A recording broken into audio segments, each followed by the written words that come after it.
Out here in our yard, if you looked really close, it looks good when it's mowed. Yeah, it does. Looks like any other yard.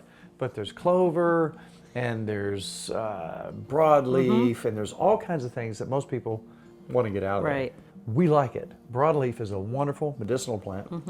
It's also edible as well for stomach aches. If you get a bee sting, Oh, yeah. plantain makes it go away. Broadleaf Wonderful. or narrowleaf plantain, if you mash it up, it's gone. It's over. So we don't spray because we have bees. That's something else we'll talk about in a minute. But could we make a salad out of our yard, Mrs. Farmer? We have before. I think we could. All right, now look, the smaller the better. They do tend to get a bit bitter as they get bigger, so we're gonna go for the small stuff. And there's literally millions of these that we can go to. Now, you can also eat the flower itself. A lot of people didn't know this, but dandelions, just about every part of this can be used. Now, it might taste a little bit bitter, but it's got its own unique taste and a lot of people use it. So we're starting our salad with the dandelions.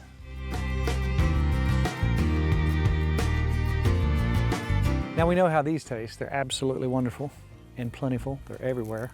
They're good. You see one alongside the road if it's not private property.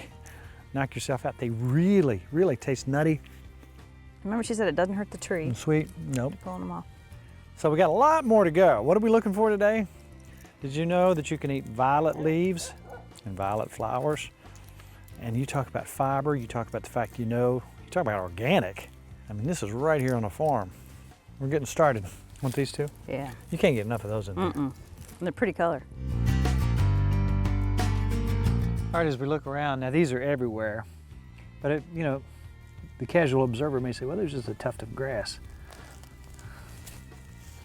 Look what's at the end of this tuft of grass. Wow. Smell that. Wow.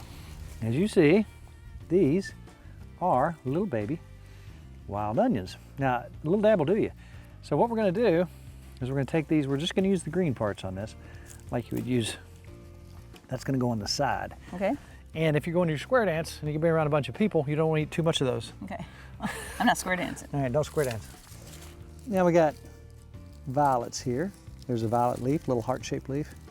You can eat the purple too, right? You can eat the flower itself. It's got a nice little taste to it. You'll notice there's a lot more flavor in your salad like this. It's right at your own, literally, back door. Here's some more good dandelion leaves that we can pick. We're getting there. Let's go find some garlic mustard.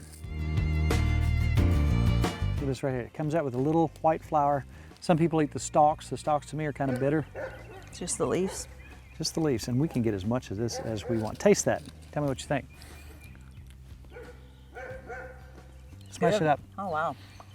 You think Mustardy garlic? lettuce. Garlicky. Isn't that something? Oh, wow. So- That's really garlicky. That's a natural garlic taste. That's why I go for the smaller ones. If you get too much, you're going to really get bitter. But you see, we're getting a salad. Now, if we spent about a half hour and gathered all these things, you know what else is good in a salad, nice and sweet? It's clover. Red clover, white Yeah. clover. Let's go find some of that. Tastes like garlic.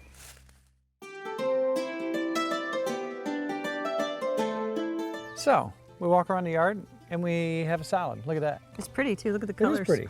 And you know what? You think about the vitamin A and the C and the antioxidants and the things that we don't even know that nature puts in there for us. So what else can you do that's not terribly expensive to bring in food to your home? We have bees. We took almost a gallon of honey Yes, we did. out of this hive up here. It's a little bit technical. Sometimes you can find some folks who will come and take care of your hive Right. for you if you give them X amount of their honey. Right. It's a good option. So not everybody has a farm. Not everybody has acreage where they can raise a garden or raise animals, so on and so forth. But if you need to find someone who does this sort of thing, what I would suggest is a CSA, Community Supported Agriculture. You pay somebody to grow those for you. Right. You know where it comes from, and you can take half an animal, a quarter of an animal.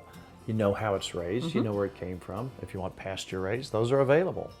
Find out somebody who does that, and you can have things in your home like you want them. We talked about gardening, we talked about foraging. Everything we do comes into the kitchen at some point or another. We wanted to do a recipe, but ran out of time. But know that spring is upon us. Watch these things, look, go out, bring it into your home, make yourself some special treats. So, Mrs. Farmer, if somebody said to you, how do we find these things?